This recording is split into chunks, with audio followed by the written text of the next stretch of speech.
అలానే ఎంసీఎస్లో హైదరాబాదు రియల్ ఎస్టేట్కి సంబంధించి అనేక రకరకాల సర్వేలు చెప్తూ ఉన్నాయి.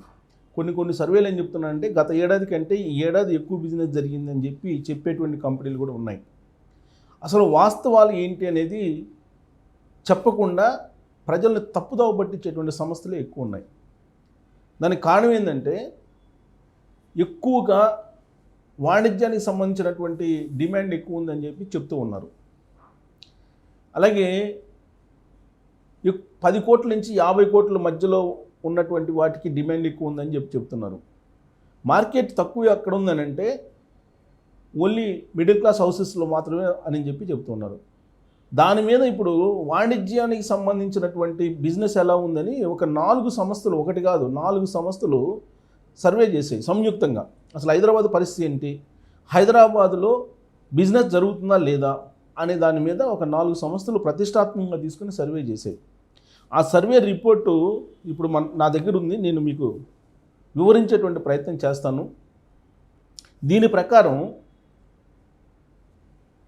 బిజినెస్ చేయటానికి ఈ స్పేస్ ఇండెక్స్ అంటారు కదా, స్పేస్కి సంబంధించి డిమాండ్ ఎంత భారీగా తగ్గింది హైదరాబాద్లో అనేది కూడా వాళ్ళు చెప్పారు. జనరల్గా బిజినెస్ స్పేస్ అంటే వాణిజ్యానికి సంబంధించినటువంటి బిల్డింగ్లకి చాలా డిమాండ్ ఉంది, వాణిజ్యం చాలా అద్భుతంగా ఉంది అని చెప్పి ఊదరగొట్టేటువంటి ప్రయత్నం కొంతమంది చేస్తున్నారు. ఈ మధ్యకాలంలో ఉన్న వాస్తవాలు నేను బయటపెడుతుంటే కొంతమంది రియల్ ఎస్టేట్కి సంబంధించినటువంటి యజమానులు యూట్యూబ్లోకి వచ్చి వాణిజ్య స్థలాలకి డిమాండ్ ఉంది, స్పేస్కి చాలా డిమాండ్ ఉంది, వాణిజ్య స్పేస్కి చాలా డిమాండ్ ఉంది అని చెప్పి వాళ్ళు చెప్పుకునేటువంటి ప్రయత్నం చేస్తున్నారు. కానీ వాస్తవ పరిస్థితి డిఫరెంట్గా ఉంది. ఎంత డిమాండ్ తగ్గిపోతుంది హైదరాబాద్లో అని. కానీ రియల్ ఎస్టేట్కి సంబంధించినటువంటి బిల్డర్స్ తప్పుదోవ పట్టించే ప్రయత్నం చేస్తున్నారు.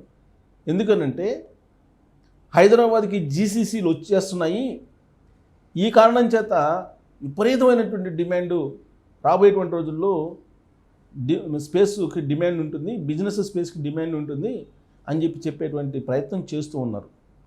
ఇది అవాస్తవము అని చెప్పి 4 సర్వే సంస్థలు సంయుక్తంగా చేసినటువంటి సర్వేలో తేల్చేశాయి. దానికి కారణం ఏంటంటే పక్కదోవ పట్టిస్తున్నారని. పక్కదోవ పట్టించడం ద్వారా మార్కెట్ని డిస్టర్బ్ చేస్తున్నారు. ఉన్న విషయాన్ని దాచుతూ రాబోయేటువంటి రోజుల్లో కూడా మళ్ళీ రియల్ ఎస్టేట్ కోలుకోకుండా కొంతమంది చేస్తూ ఉన్నారు. అది అవగాహన లోపమా, లేదంటే తెలియనితనమా, లేదంటే వ్యూహాత్మకమా అనేది వాళ్ళు మరి ఎందుకు చేస్తున్నారో అర్థం కావట్లేదు. కానీ వాస్తవాలను ఎప్పటికప్పుడు మీ ముందుంచేటువంటి ప్రయత్నం నేనైతే చేస్తూ ఉన్నా. ప్రభుత్వం వేలం వేసేటువంటి భూముల ధర బోగస్, ఇది అత్యధిక మంది అంగీకరించేటువంటి అంశం. కేవలం రియల్ ఎస్టేట్ బాగుంటేనే ప్రభుత్వం బాగుంది అనేటువంటి ఒక నోషన్లోకి ప్రజలను తీసుకెళ్లేటువంటి ప్రయత్నం చేస్తూ ఉన్నారు. ఆ ప్రయత్నంలో భాగంగానే కేసీఆర్ గారు 100 కోట్లు అంటే నేను 237 కోట్లు అని చెప్పి ఇప్పుడున్నటువంటి ముఖ్యమంత్రి రేవంత్ రెడ్డి గారు అంటున్నారు. ఇది ఆర్టిఫిషియల్గా క్రియేట్ చేసినటువంటి డిమాండు. నేను చాలా కాలం నుంచి చెప్తున్నా, ఇప్పుడు ఈ 4 సర్వే సంస్థలు అదే తెలిసాయి. హైదరాబాదులో బిజినెస్ స్పేస్కి, వాణిజ్య స్థలాలకి డిమాండ్ తగ్గిపోయింది. కారణం ఐటీ సెక్టార్ మీద మాత్రమే హైదరాబాద్ డిమాండ్ ఆధారపడి ఉంది. ప్రస్తుతం ఐటీ సెక్టారు అంపశయ్య మీద ఉంది, ఒక రకంగా చెప్పాలంటే వెంటిలేటర్ మీద ఉంది. కొన్ని లక్షల ఉద్యోగాలు పోతూ ఉన్నాయి. తాజాగా స్టాక్ మార్కెట్లో బ్లడ్ బాత్ కనిపించింది ఐటీ సెక్టార్లో, ఐటీ రంగంలో. అంటే అంత దారుణంగా షేర్లు పడిపోయాయి. దానికి కారణం ఏంటి? యాక్సెంజర్ లాంటి పెద్ద కంపెనీ అంచనాలను కుదించుకుంది. దానికి అనుగుణంగా ఇన్ఫోసిస్ కానీ, విప్రో కానీ, టెక్ మహేంద్ర కానీ ఇలాంటి కంపెనీలన్నీ వాళ్ళు కూడా అంచనాలు తగ్గించేసుకున్నారు. అంటే రాబోయేటువంటి రోజుల్లో బిజినెస్ సైజ్ తగ్గిపోతుంది అనేటువంటి అంచనాకు వచ్చి ఎంప్లాయ్మెంట్ని తగ్గించేస్తున్నారు. మరి వాణిజ్య స్థలం డిమాండ్ ఎలా పెరుగుతుంది, ఎలా పెంచాలి, ఎలా డిమాండ్ ఉందని చెప్పి ప్రజలను మభ్యపెట్టాలనుకుంటున్నారు కొంతమంది బిల్డర్లు. ఇది తప్పుడు సమాచారం. ఆ కారణం చేత నేను వాస్తవాలను మీ ముందుంచేటువంటి ప్రయత్నం చేస్తాను. 4 సంస్థలు కలిసి చేసినటువంటి సర్వేని మీ ముందుంచేటువంటి ప్రయత్నం చేస్తున్నాను. ఇదిగోండి, ఇది 4 సంస్థలు చేసినటువంటి సర్వే రిపోర్ట్స్. నిర్మాణం జోరు, లీజు బేజారు. నిర్మాణాలు అయితే చాలా అద్భుతంగా, చాలా వేగంగా చేస్తున్నారు. బ్యాంకు లోన్లతో, బ్యాంకులు ఎప్పుడు ముంచేస్తారో తెలియదు కొంతమంది. అక్కడ లీజులేమో అసలు లేవు. హైదరాబాదులో 2,65,00,000 ఎస్ఎఫ్టీ వాణిజ్య స్థలం ఖాళీగా ఉంది. దీన్ని స్పేస్ ఫ్రీక్వెన్సీ అంటారు. దీని ఎంత వేకెన్సీ ఫ్రీక్వెన్సీ, వేకెన్సీ ఎకానమీ అంటారు. వేకెన్సీ ఎకానమీ అని కూడా అంటారు దీన్ని. 2,65,00,000 ఎస్ఎఫ్టీ వాణిజ్య స్థలం ఖాళీగా ఉంది లీజుకి తీసుకోకుండా. అంటే ఏ స్థాయిలో ఉందో మీరు ఊహించండి, ఎంత దారుణమైన పరిస్థితుల్లో రియల్ ఎస్టేట్ ఉందనేది. ఇక్కడ ఇది మొత్తం గ్రేడ్ ఏ వాణిజ్య స్థలంలో 22% అని చెప్తున్నారు. వేకెన్సీ ఎకానమీ రేటులో ఢిల్లీ తర్వాత హైదరాబాద్. వేకెన్సీ ఎకానమీలో దారుణంగా ఉంది ఢిల్లీ, ఆ తర్వాత హైదరాబాద్. లీజు ఒప్పందాలకు మించి వాణిజ్య భవనాల నిర్మాణం, విపరీతంగా వాణిజ్య భవనాలు నిర్మిస్తున్నారు. కారణం ఏంటో తెలుసా? బ్లాక్ మనీ హోల్డర్స్ కొంతమంది బ్యాంకు లోన్లు ఇప్పుడిగా తీసుకొని దాన్ని మభ్యపెట్టేటువంటి ప్రయత్నం కొంతమంది. ఆ క్రమంలోనే ఇవన్నీ జరుగుతున్నాయి. దీంతో ఖాళీగా మిగిలిపోతున్నటువంటి విలువైన స్థలాలు, మారుతున్న పని విధానంతో తగ్గుతున్న lease deals. Cushman, Wakefield, ICRA, JLL ఈ 4 సంస్థలు కలిసి సర్వే చేశాయి. ఈ చేసినటువంటి సర్వే రిపోర్ట్ ఇది. ఈ సర్వే రిపోర్ట్లో 2,65,00,000 ఎస్ఎఫ్టీ విలువైన ఎస్ఎఫ్టీ ఇప్పుడు వాణిజ్య లీజుకి నోచుకోకుండా ఖాళీగా ఉంది. దీన్నే వేకెన్సీ ఎకానమీ అంటున్నారు. ఈ వేకెన్సీ ఎకానమీ ఎంత ఎక్కువ ఉంటే అంత దారుణంగా రియల్ ఎస్టేట్ ఉన్నట్టు లెక్కేసుకోవాలి మనం. ఈ 4 సంస్థలు చేసినటువంటి చూడండి. ఇప్పుడు రియల్ ఎస్టేట్ వ్యాపారంలో బ్యాంకులు ప్రభుత్వాన్ని తీవ్రంగా ఆందోళనకు గురి చేస్తున్న అంశం. పోటీపడి భారీ వాణిజ్య భవనాలు నిర్మిస్తున్నా అదే స్థాయిలో అద్దెలు లీజులు రాకపోవడంతో కోట్ల చదరపు అడుగుల స్థలం నిరుపయోగంగా ఉంటుంది. వేకెన్సీ ఎకానమీలో దేశంలో ఢిల్లీ తర్వాత హైదరాబాద్ 2వ స్థానంలో ఉంది. ఒక నగరం లేదా దేశంలో వాణిజ్య భవనాల్లో లీజు ఒప్పందాలు లేకుండా స్థలం ఖాళీగా ఉండిపోవడాన్ని వేకెన్సీ ఎకానమీ అంటారు. ఇది బిల్డర్లకు మాత్రమే పరిమితం అయ్యే నష్టం కాదు. దీని ప్రభావం నేను అదే చెప్తుంది, ఆ బిల్డర్లు చేసేటువంటి పనికి, కొంతమంది చేసేటువంటి ఆర్టిఫిషియల్ క్రియేషన్కి మొత్తం సమాజం దెబ్బతింటుంది ఆర్థికంగా. నేను అదే చెప్తున్నా, ఈ సర్వే కూడా అదే చెప్తుంది. ఖాళీ స్థలం ఉండిపోవడాన్ని వేకెన్సీ ఎకానమీ. ఇది బిల్డర్లకు మాత్రమే పరిమితం అయ్యే నష్టం కాదు. దీని ప్రభావం ఆర్థిక వ్యవస్థ మీద ఒక గొలుసు కట్టుగా పడుతుంది. భవనాలు నిర్మించాక లీజులు అద్దెలు రాకపోతే బిల్డర్లు బ్యాంకు రుణాలు సకాలంలో చెల్లించలేరు. వాణిజ్య భవనాలపై ప్రభుత్వానికి వచ్చే జీఎస్టీ ఆదాయం తగ్గిపోతుంది. రియల్ ఎస్టేట్లో పెట్టుబడులు తగ్గిపోతే అది సిమెంటు, స్టీలు, ఉపాధి రంగాలపై ప్రభావం చూపిస్తుంది. హైదరాబాద్ రియల్ ఎస్టేట్ మార్కెట్లో కమర్షియల్ ఆఫీస్ స్పేస్ లభ్యత ఖాళీపై కుష్మన్, వేక్ఫీల్డ్, ఇక్రా, జేఎల్ఎల్ సంస్థలు తమ తాజా నివేదికల్లో స్పష్టమైన గణాంకాలను వెల్లడించాయి. హైదరాబాద్లో ప్రస్తుతం అందుబాటులో ఉన్న గ్రేడ్ ఏ కార్యాలయం స్థలం